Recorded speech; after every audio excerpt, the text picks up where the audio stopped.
Welcome back, viewers. You're watching WION World is One. This is World DNA, the show that gets you ahead of the rest. I'm Shivan Chandna. And I'm Hem Kaur Saroya. And on the show today, in the Israel-Hamas war, hopes of a possible ceasefire are waning as Hamas officials say that their position on the current deal that was put forth by Israel is negative. However, Hamas officials did clarify that this does not mean that negotiations will not continue. They are saying that the possible deal that they do have in front of them, there is a back and forth issue with that. So we'll discuss that on the show today. On the other war front, as Ukraine is waiting on weapons and ammunition, Russian forces have made significant advances in Ukrainian territory, perhaps the largest advance since the early days of the war back in 2022, prompting warnings from senior Ukrainian military officials of a possible threat to Kiev's supply lines and their hubs. We are going to be tracking those closely as always. As of now, let's get you started with the headlines.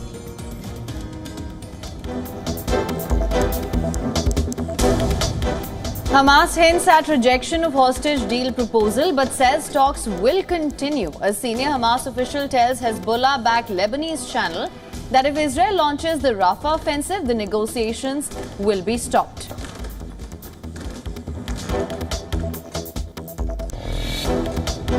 I'm at the Erez crossing, which is one of the crossings of aid into Gaza. WION reports from ground zero as Israel opens Erez crossing to Gaza aid for the first time, allowing aid trucks to pass through the checkpoint following US demands to do more to get aid into the strip.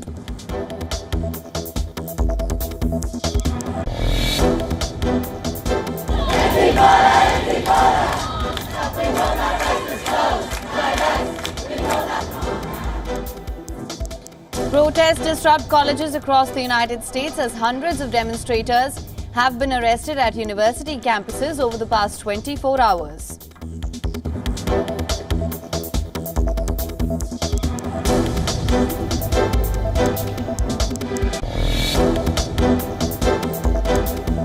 US accuses Russia of having used a chemical weapon against Ukrainian forces in violation of the Chemical Weapons Convention, announces fresh sanctions against Moscow.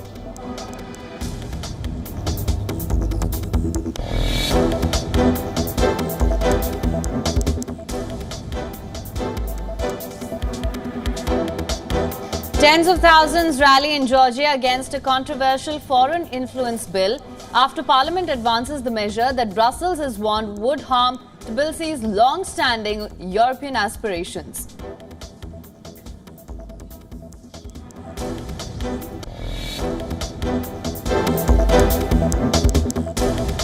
The US Fed keeps its interest rates unchanged for the sixth time in a row, flags high inflation as detrimental to future rate cuts.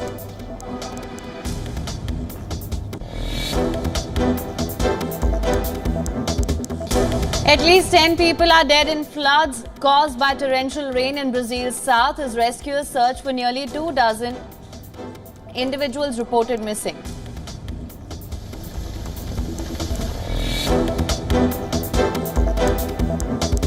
Aryna Sabalenka is just 2 wins away from defending her Madrid Open title. The world number 2 dispatches Mira Andreeva to set up a blockbuster semi-final clash with Elena Rybakina.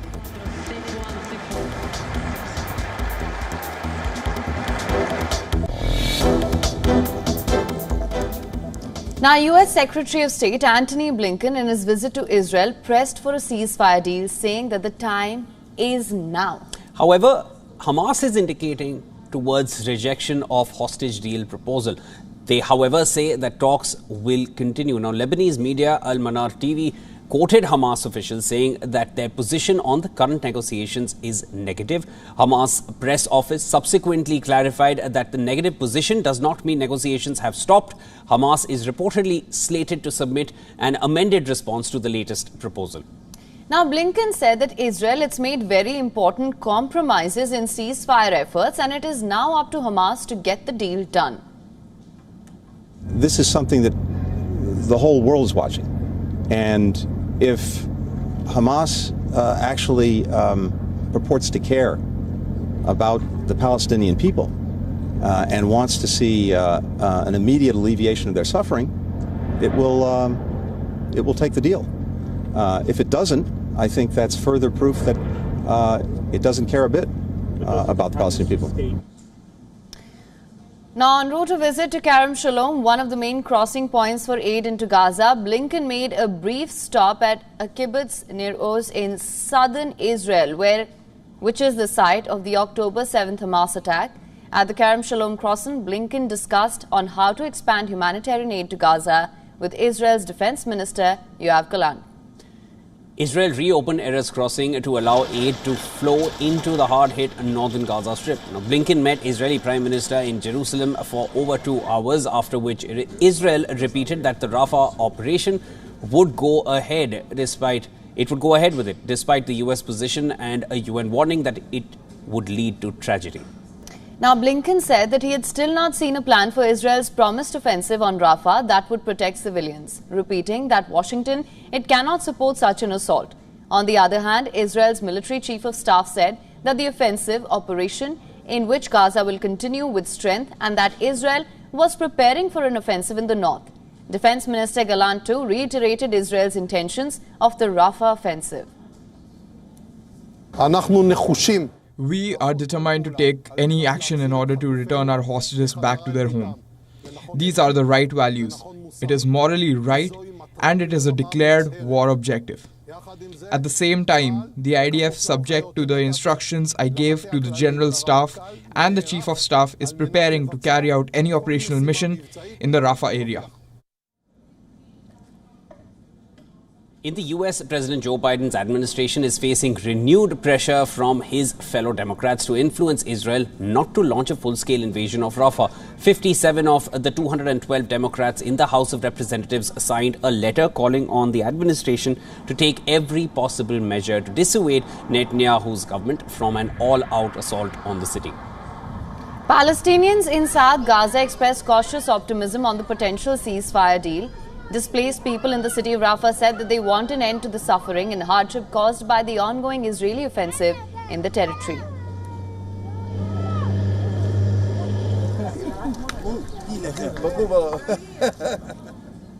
Now, for more on this, we're being joined by Mr. Alan Burstein, Visiting Assistant Professor, Israel Institute, Fellow Department of Political Science, University of California, Avian. Thank you so much for joining us on World DNA, sir. Always a pleasure to have you.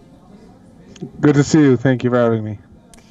Now, sir, Hamas has hinted at rejecting the extraordinarily generous hostage deal, as Blinken called it. Now, do you feel Israel needs to drop its plans for Rafah, because that is the bone of contention at the moment, to get Hamas to agree? Is that the only way for a truce to happen? So Hamas is indicating that it is going to reject the deal, but it is not actually rejecting it. What Hamas has an interest in doing right now is prolonging negotiations. Israel and the IDF right now are stuck. The IDF has pulled most of its forces out of Han Yunis. The IDF is not actually carrying out any operations in the Gaza Strip and is waiting for the Rafah invasion, but Israel is being held back by the United States and by the potential for a deal. So Hamas really has an interest in constantly saying maybe yes, maybe no. Israel is a little bit stuck. If it were to do what you suggested and cancel the Rafah plans, then Hamas could say, okay, now we'll negotiate in 2 months. Now there's no pressure. In turn, if Israel were to go ahead with the Rafah plans, then it would be going against what the United States says and would possibly be torpedoing the deal. So Israel is stuck and Hamas is taking advantage of that tactically during the negotiations. Alan, how important is it for the US to secure this truce deal between Israel and Hamas, given the kind of pressure that's mounting within the US with the university protests gripping the country? It is an election year, after all, in the US as well.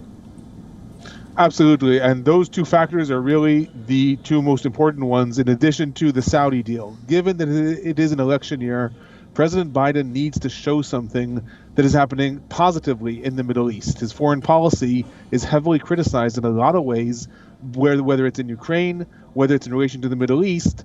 And this has nothing to do with the fact that he has been overwhelmingly supportive of Israel. Nonetheless, the war seems stuck and he's being very criticized, and this rising protests that are happening in universities are also adding pressure. President Biden and the Biden administration really want a Saudi deal. They want Saudi Arabia to have normalization with Israel, and they want this to create an alliance against Iran. For that, they need this deal. They need Israel to agree to a ceasefire. And that is the reason that they are so pressuring Israel not to go into Rafah, because there is no way that that takes any less then at least 6 weeks or 8 weeks, that's too long in an election year. We're already in May for the Biden administration. Just on that note, Antony Blinken has also mentioned that Washington cannot possibly support a Rafah assault. And Israel, of course, is adamant on carrying out the offensive. It has plans that it has set for that as well. But there is no action plan showing which ensures civilian security as well. So do you think, given the situation right now, the United States, which happens to be a staunch supporter of Israel, will pull the plug? So the United States is making very clear that it does not endorse a Rafah invasion. That said, Israel is constantly saying it is going to do a Rafah invasion. It is very unlikely that Israel will do something that the United States unequivocally tells it not to do. A lot of the rhetoric in Israel's government that Netanyahu is constantly saying a Rafah invasion is coming. There is a date set. It's about to happen. It's about to happen. He's been saying this for over 2 months. That is more meant for internal politics. It's meant to satisfy his very right-wing government that we've spoken about many times over the last year and a half. He needs to satisfy them by constantly saying that there's going to be a Rafah invasion. It is very unlikely that if the United States tells him absolutely not, that he will in fact go forth. Now, it is possible that the United States will say don't do a full invasion, but Israel will carry out a smaller invasion, will carry out small-scale invasions and try to make good on saying we are invading Rafah, but not going against the U.S. But it is very unlikely. Israel cannot afford to completely alienate the United States. It is relying on the United States for diplomatic security, for rearmament, for military aid. Israel will very unlikely slap the U.S. in the face like that, in my opinion. Israel is definitely dependent on the US for the arms that it needs to continue its war effort, and hopefully in times to come we'll see Israel adapting to what the US wants it to do at the moment. Thank you for joining in. That was Alan Burstein joining us from California. Always a pleasure having you here, Alan. Thank you for seeing you. Have a good day. All right, we move further from here. Israel has now opened the Erez border gateway with northern Gaza to allow more aid into the enclave. And this move follows international pressure, especially from its ally, the United States. This after Biden issued a stark warning to Netanyahu, saying that the United States policy towards Israel could shift if the latter fails to address civilian harm, humanitarian suffering, and the safety of aid workers. And especially that so in the aftermath of the Israeli strikes that killed 7 World Central Kitchen workers over a month ago. Now, this area of the besieged strip is opposite Rafah. It has been devastated by the nearly 7 months of war, with thousands displaced and inching closer to famine. Now, WION's Jodie Cohen was in Erez, where she spoke to residents and officials on ground and has sent us this report. Listen to this. So I'm at the Erez crossing. This is in southern Israel, right on the border with Gaza. Now, this was used as a pedestrian crossing. You can see behind me the large building there. That would have taken thousands of Palestinians through to into Israel every day. It was damaged in Hamas's 7th of October attack, and it hasn't yet reopened. But right now we're being shown, just a few journalists are being shown, that they're opening this crossing now for aid to go into northern Gaza. Do you think enough aid is going in? Does more aid still need to go in, particularly to northern Gaza? I think the IDF and COGAT are focusing on bringing in more aid. Our question is, we are not going to be the judges of if it's enough or not. We are doing our best to increase the numbers, and we've been doing it successfully for weeks now. Having larger and larger numbers of trucks entering every day. Today we opened a new crossing. Almost on a weekly basis, there's a new way of aid to enter Gaza. Hopefully in the upcoming weeks, there's going to be another way through sea, the J-lots with our American counterparts. And we are making the numbers of aid trucks going into Gaza larger every day. So behind me you can see the wall between Gaza, this is northern Gaza, and Israel. I'm now standing on the Gazan side, and I'm going to turn the camera around so that you can have a look at what's around here. So that is the security barrier separating, and then behind me you can see the aid trucks that are loading aid, and this is a new crossing that is going into northern Gaza from Israel. Israel is working with aid agencies, with the UN agencies as well, with COGAT, that's the agency that coordinates between the Palestinian Authority and Israel. to open more crossings into northern Gaza to get aid into the residents there. We have a mechanism with the international community, direct coordination, ongoing coordination every day in order to make sure that the humanitarian effort and the humanitarian teams will be safe. So Secretary of State Blinken is visiting Israel. This is his 7th trip to Israel since the war began.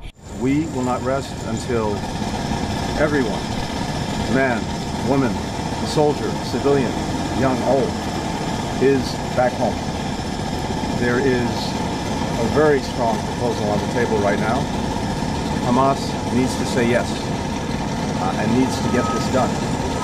That is our determination, and we will not rest, we will not stop until you're reunited with your loved ones. So please keep strong, keep the faith. We will be with you every single day until we get this done. He's been meeting with some of the American relatives of some of those hostages who are still being held in Gaza. This is Jodie Cohen for WION World is One. Now, as we were discussing earlier, protests at several universities in the United States continue to make headlines. Well, campuses across the country saw arrests, clashes and unrest as students continue to pressure universities to financially divest from Israel. In LA, there was heavy police presence at the University of California after clashes erupted on Wednesday. The tensions were diffused and things are reportedly calm at the moment. The heavy police presence comes after LA mayor's request. Earlier, pro-Palestinian protesters and pro-Israel protesters scuffled over steel barricades on campus shortly after the pro-Israeli group threw fireworks at pro-Palestinian protesters, further escalating tensions. Meanwhile, over 300 people were arrested by the New York Police Department at pro-Palestine demonstrations in Columbia University and City College campuses. Now, this after the university administration had called on police personnel to clear out protesters and check for outsiders in the demonstrations.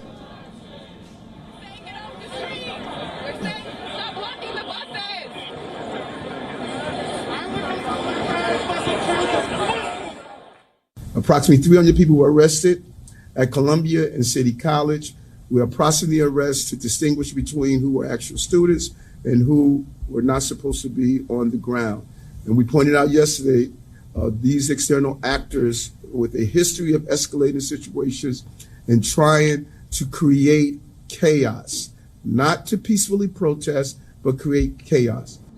In the last 24 hours, many arrests have been made across campuses in the United States. Tensions also escalated between police and pro-Palestine protesters at the University of Wisconsin-Madison.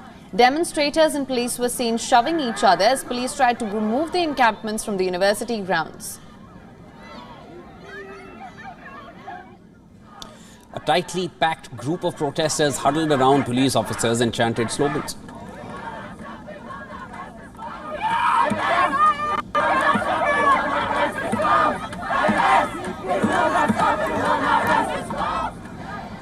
As student rallies have spread to dozens of schools across the United States, pro-Palestine supporters chanted slogans, waved flags at New York's Fordham University under heavy security.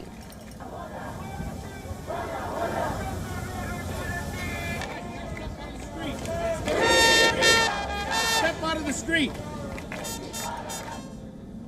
The New York State Department officers removed protesters encamped at Fordham University. Police also arrested 15 people.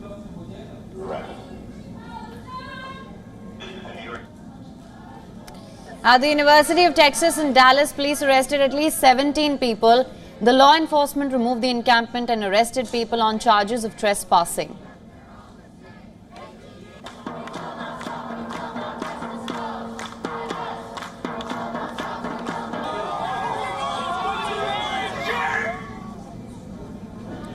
At the University of Arizona, protesters engaged in dangerous actions while officials tried to disperse them.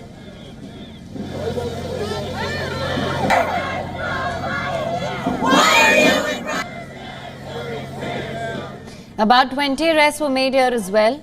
The support for Palestinians is not only restricted to the United States campuses, but now students at UK campuses have also started to voice their support. On Wednesday, pro-Palestinian protests and encampments were established at the Newcastle University. Students set up tents outside campus buildings and rose and waved Palestinian flags here.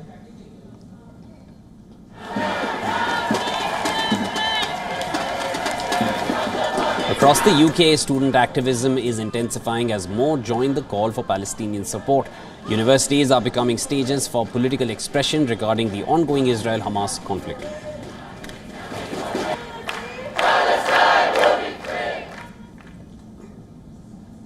Now, correspondent Susan Tehrani has sent us this report from New York. Listen to this. Police started making arrests here at Fordham University after students set up a tent encampment inside the lobby, saying that they were inspired by the arrests and protesters at Columbia and City University of New York campuses. All day here, demonstrators were seen, some wearing masks and keffiyehs, chanting slogans and banging on drums, refusing to back down despite the arrival of NYPD officers. As you can see behind me, the students inside were informed that they've been suspended.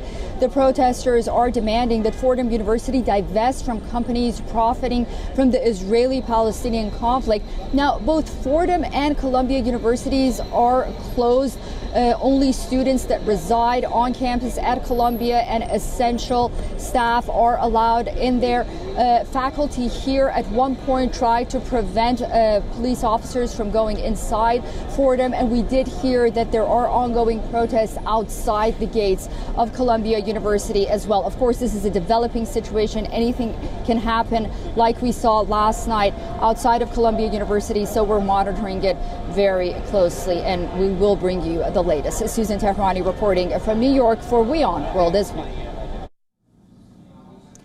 Now, the Arizona Senate in the United States has repealed the state's 160-year-old law which banned nearly all abortions. Now, the repeal was passed by the Senate in a 16-14 vote and is expected to be signed by Governor Katie Hobbs soon. Two Republican senators crossed party lines to vote in favor of repealing the ban. This after Arizona House last week passed the measure, with a handful of Republicans breaking party ranks and voting with Democrats to send it to the Senate.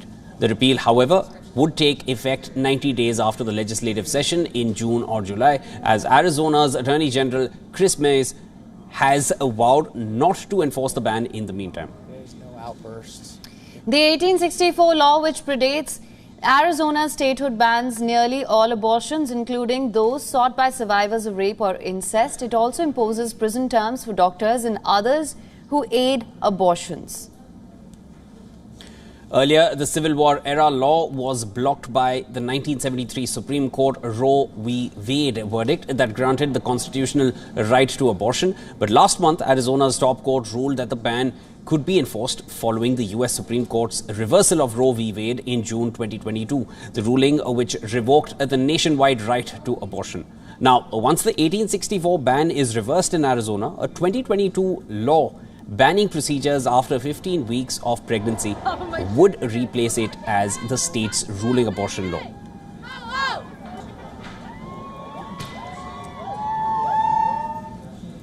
The US has accused Russia of using a chemical weapon against Ukraine. Now, Washington has pressed fresh sanctions against Moscow over its violation of the international chemical weapons ban. The State Department has blamed Russia of deploying the choking agent and even riot-control chemicals as part of warfare. The chemical has not been used in an isolated incident and is aimed at dislodging Ukrainian forces from fortified areas. The US Treasury has tightened sanctions on Moscow. It has targeted at least 300 entities across Russia and China for supporting Russia's invasion of Ukraine. At least 13 people have been injured after a Russian missile attacked Ukraine's Odessa city on Thursday, and the drone attack damaged civilian infrastructure in the city. This comes after two similar strikes earlier this week killed at least 8 people in the city. Odessa, which is a vital Black Sea port for Ukraine, has come under attack very frequently. Ukrainian artillery is running low on ammunition. The Eastern Artillery has said that they are short on shells and are awaiting US aid. Separately, on Monday, Ukrainian President Volodymyr Zelensky confirmed that small batches of US aid was coming in the country. However, Zelensky urged for the deliveries to be made faster in order to avoid Russian advancements.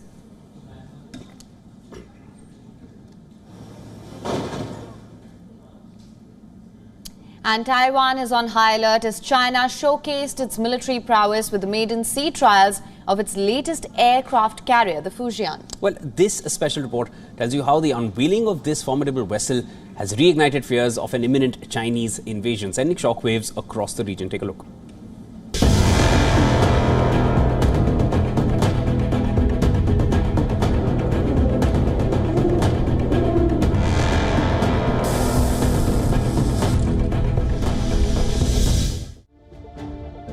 Meet Fujian, China's third aircraft carrier. Equipped with advanced electromagnetic catapults, it marks a formidable threat to Taiwan's security. The 80,000-ton behemoth project, China's power to potentially blockade the Taiwan Strait. Taiwan is banking on help from its friend in Washington, but the carrier could potentially hamstring US intervention. In the event of an invasion leaving Taiwan vulnerable to Chinese aggression, recent Chinese incursions into Taiwanese airspace and waters have only added to the growing tension. Military analysts warn that Beijing's aggressive maneuvers may be a precursor to a full-scale invasion under the guise of a military drill. China has been stepping up military threats against Taiwan and has been gradually, unilaterally changing the status quo of the Taiwan Strait.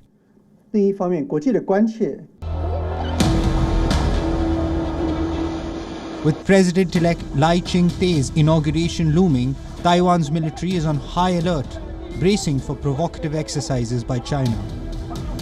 Beijing views Lai as a dangerous separatist and has rebuffed his overtures for dialogue. Last week, China criticized the latest package of US military assistance to Taiwan. The Taiwan issue is China's internal affair, which tolerates no external interference.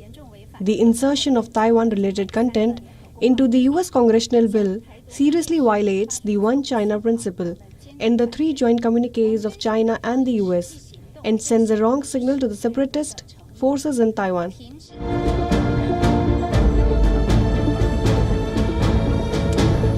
There are other indications too. China is amassing a staggering $170 billion gold reserve, leading experts to speculate that Beijing is fortifying its economic defenses against potential Western sanctions in the event of a Taiwan conflict. The unprecedented gold buying underscores Beijing's resolute determination to assert control over the self-governed island that it considers a breakaway province. Bureau Report, WION World is One.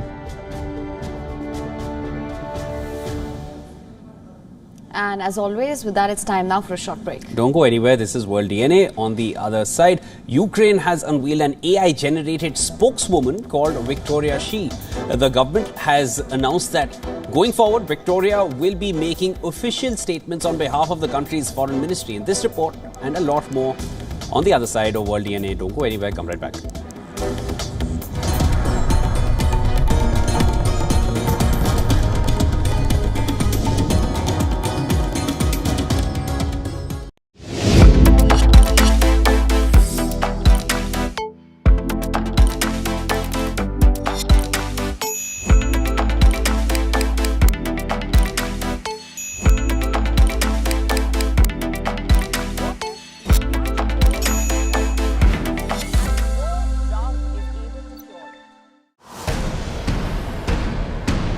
Over 200 people die following flash floods that rocked Kenya and Tanzania concurrently, with authorities announcing forceful evacuations of vulnerable residents.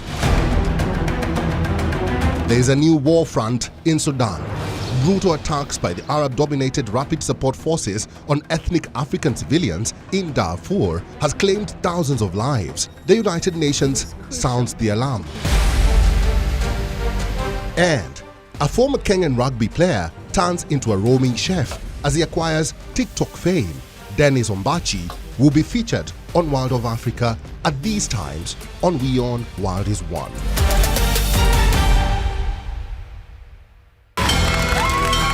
From the bustling trading floors of Wall Street to the vibrant exchanges of Asian stock markets, WION breaks it down for you to make sense of what's happening, as we reveal the key factors behind events, strategic battles, and the game-changing business decisions that shape the world. We bring you all of this and more on World Business Watch.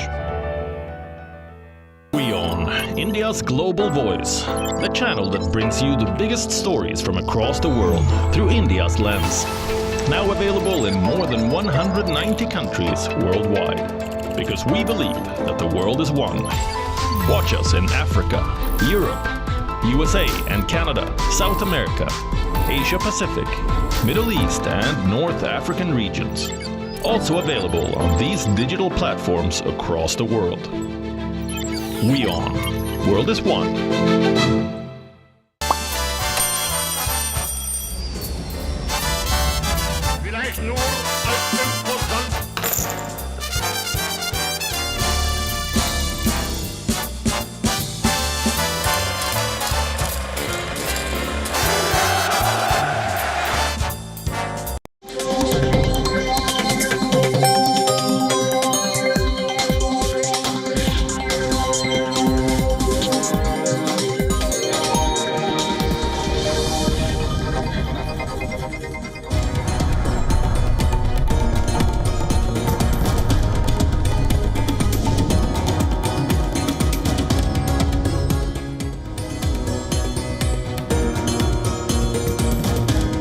Welcome back, viewers. You're watching World DNA, the show that gets you ahead of the rest. We brought you a glimpse of all that's happening around the world, especially around the two wars, Israel-Hamas and Russia-Ukraine. Let's get you started with the headlines we're tracking for you at this hour.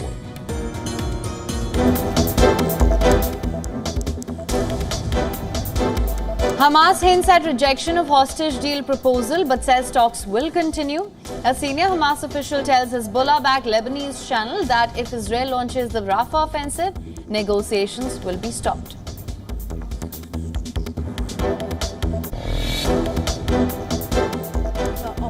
Now I'm at the Erez crossing, which is one of the crossings of aid into Gaza. WION reports from ground zero as Israel opens Erez crossing for Gaza aid for the first time, allowing aid trucks to pass through the checkpoint following US demands to do more to get aid into the Gaza Strip.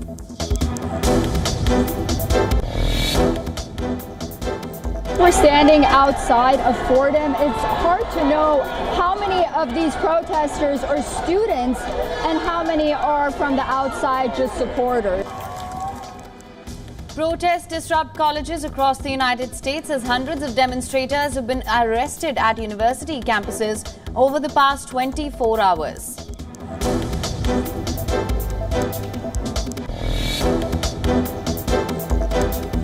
US accuses Russia of having used a chemical weapon against Ukrainian forces in violation of the Chemical Weapons Convention, announces fresh sanctions against Moscow.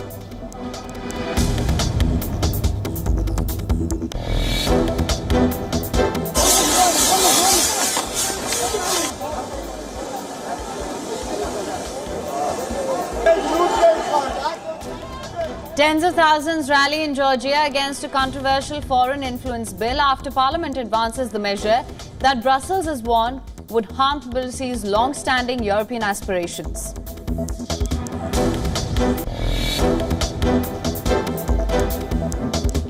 The US Fed keeps its interest rates unchanged for the sixth time in a row, flags high inflation as detrimental to future rate cuts.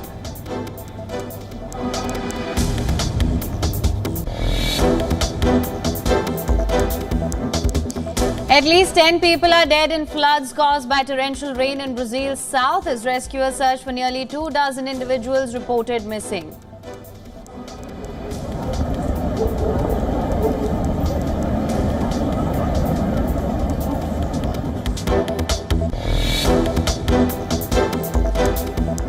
Aryna Sabalenka is just 2 wins away from defending her Madrid Open title. The world number 2 dispatches Mira Andreeva to set up a blockbuster semi-final clash with Elena Rybakina.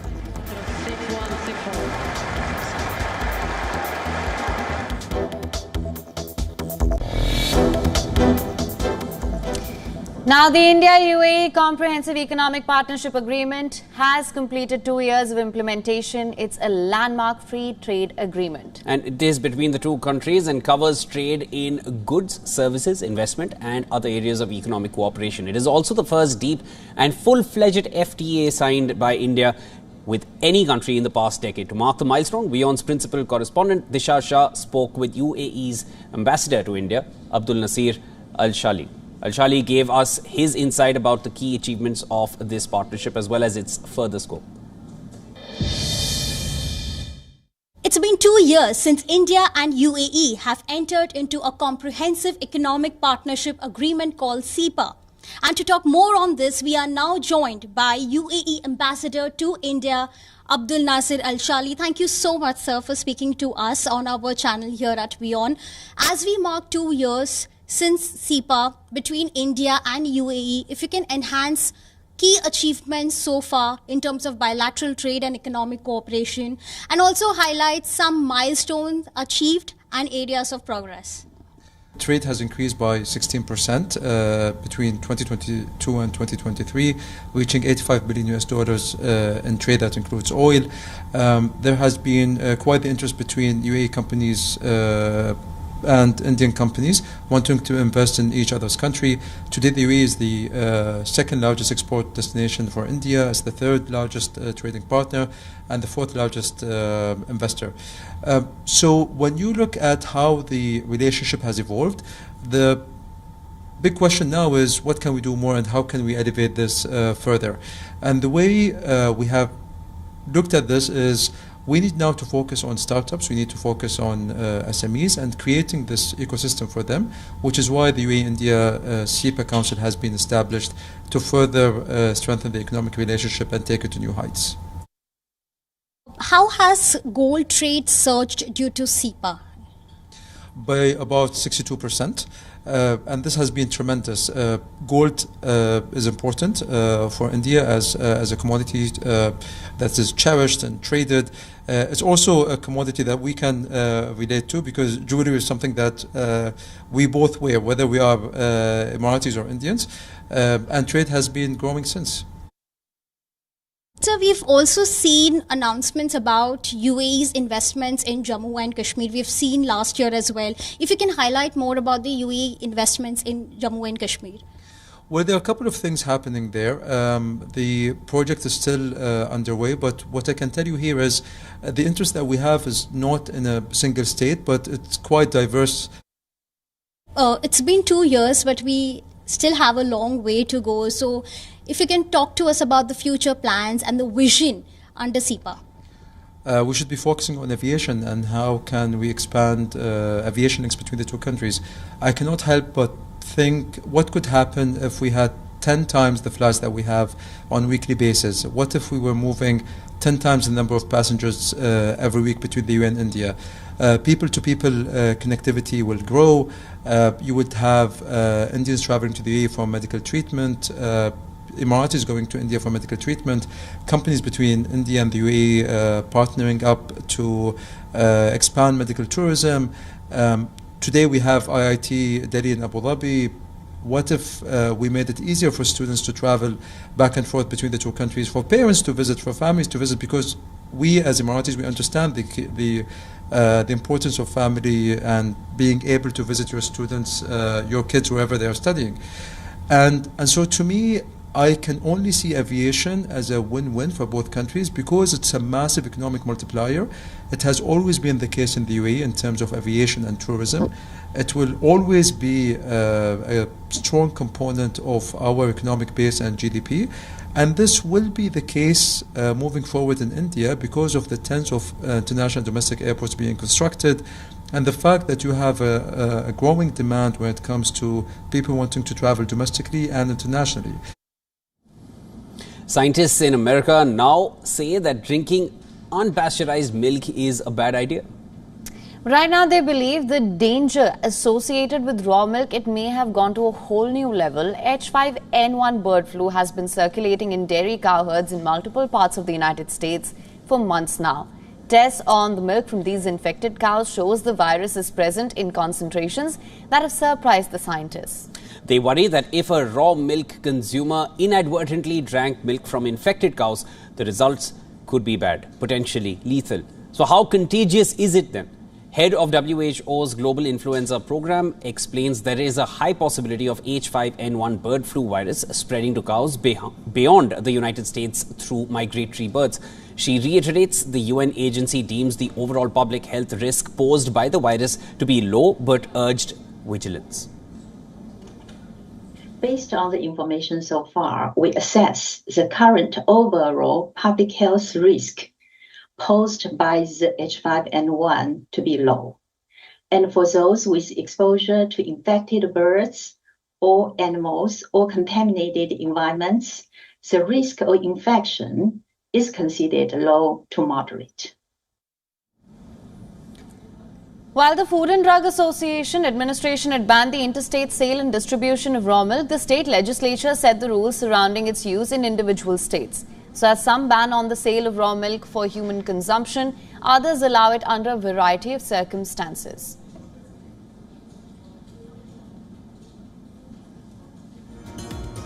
Experts stress that their concern is about other risks. They feel that the infected raw milk could help the virus mutate in ways that would allow it to spread easily to people. In other words, trigger a pandemic.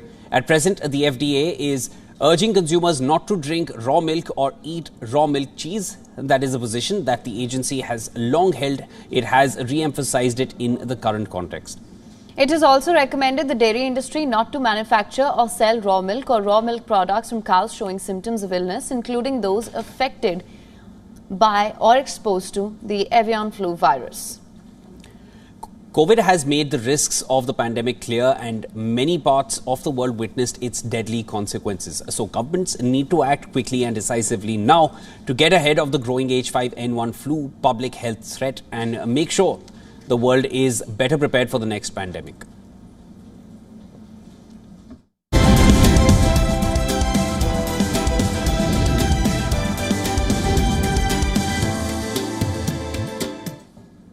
But let's now take a look at the developments coming in from the world of technology. Ukraine, it's unveiled an AI-generated spokeswoman called Victoria She.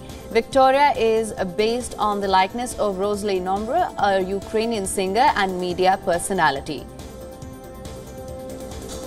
The government has announced that going forward, Victoria will be making official statements on behalf of the country's foreign ministry. And as per the Ukraine Foreign Ministry's official letter, Victoria's statements will not be generated by AI. Instead, it will be written and verified by real people. Moreover, to avoid fakes, statements by Victoria will be accompanied by a QR code which will lead the viewer directly to the ministry's official website. The Ukrainian government has said that the main reason for creating Victoria was to save time and resources for diplomats. According to a Reuters and Ipsos poll, around 58% of the Americans believe that China uses TikTok to shape US public opinion. Meanwhile, 50% of Americans supported banning TikTok, while 32% of the respondents opposed the ban. Do note that the poll only surveyed US adults. It does not reflect the views of people under the age of 18. The poll also showed that 46% of the Americans believe that China is using the app to spy on American citizens, an allegation Beijing has denied in the past. That's not all. As per the report, around 60% of Americans think it's inappropriate for US political candidates to use TikTok to promote their campaigns.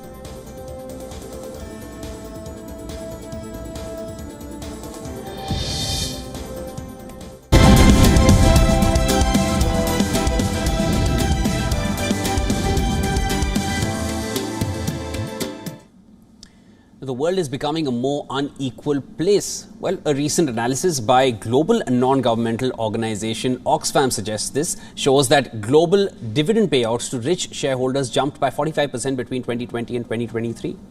This while workers' wages rose only by 3%. What does this huge discrepancy tell us about the state of the global economy? We tell you in our next report. Take a look. The COVID pandemic wreaked havoc on the world. Millions lost their lives to the deadly virus. Millions had to lose their jobs amid economic uncertainty. Many who saved their jobs had to take substantial pay cuts. But a minuscule population also profited during this period. Global dividends to rich shareholders jumped by 45% in real terms between 2020 and 2023. But workers' wages rose by just 3%, while COVID-19 disrupted the global economy. If one excludes China, wages in 31 biggest economies fell by 3% during the same period. While the richest 1% pocketed on average $9,000 in dividends in 2023, it would take the average worker 8 months of work to earn this much in wages. The rising inequality is unlikely to abate anytime soon. Global dividends are on course to beat an all-time high of $1.66 trillion reached last year. On the flip side, only 2 out of 37 countries have a minimum wage above the living wage, a pay rate that allows workers to meet basic needs. The global economic slowdown has made matters worse for workers and the salaried class. Unemployment is on the rise, with the International Labour Organization projecting an additional 2 million job losses in 2024. The deadly concoction of economic slowdown, COVID-era disruption and rising inflation is likely to damage the fight against inequality. Only a concerted effort by multiple stakeholders, including the government and the private sector, can help bridge the income gap. Bureau Report, WION World is One.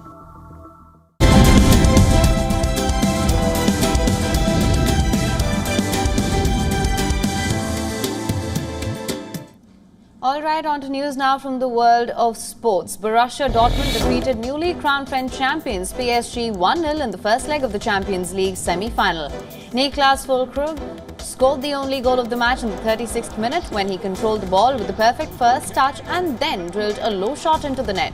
PSG found it difficult to go past a disciplined German defence equaliser.